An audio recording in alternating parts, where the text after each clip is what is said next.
IPL হতাশার পর পিএসএলে বাজিমাত, মুস্তাফিজকে আগেভাগেই দলে বেড়ালো লাহোর কালান্দার্স। আইপিএল থেকে শেষ মুহূর্তে বাদ পড়ার হতাশা খুব বেশি দিন সঙ্গী হল না মুস্তাফিজুর রহমানের, বরং পাকিস্তান সুপার লিগে মিলল তার বড় স্বীকৃতি। কাটার মাস্টারকে দলে নিতে একাধিক ফ্র্যাঞ্চাইজির আগ্রহ তৈরি হলেও শেষ পর্যন্ত কৌশলী চাল চলল লাহোর কালান্দার্স। নিলামের ঝুঁকিতে না গিয়ে আগেভাগে 6,44,00,000 পাকিস্তানি রুপিতে বাংলাদেশি এই পেসারকে দলে বেড়ায় ফ্র্যাঞ্চাইজিটি। পিএসএল এর এবারের আসরকে সামনে রেখে মুস্তাফিজ ছিলেন অন্যতম আকর্ষণ। বিশেষ করে টি-20 ফরম্যাটে তার বৈচিত্র্যময় কাটার, স্লোয়ার আর ডেথ ওভারের নিয়ন্ত্রণ ক্ষমতা পাকিস্তানি দলগুলোর নজর কাড়ে।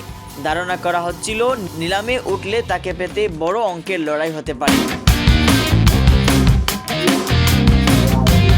সেই সুযোগটাই হাতছাড়া করতে চায়নি লাহোর কালান্দার্স। লাহোরের টিম ম্যানেজমেন্ট মনে করছে মুস্তাফিজের অভিজ্ঞতা দলকে বড় ম্যাচে বাড়তি সুবিধা দেবে।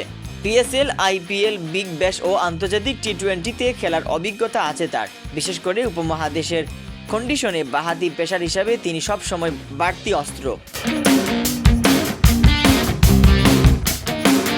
আইপিএল থেকে বাদ পড়ার ঘটনায় ক্রিকেট মহলে আলোচনা থাকলেও পিএসএল এমন মোটা অঙ্কের চুক্তি প্রমাণ করে দিয়েছে মুস্তাফিজের বাজার এখনও শক্ত।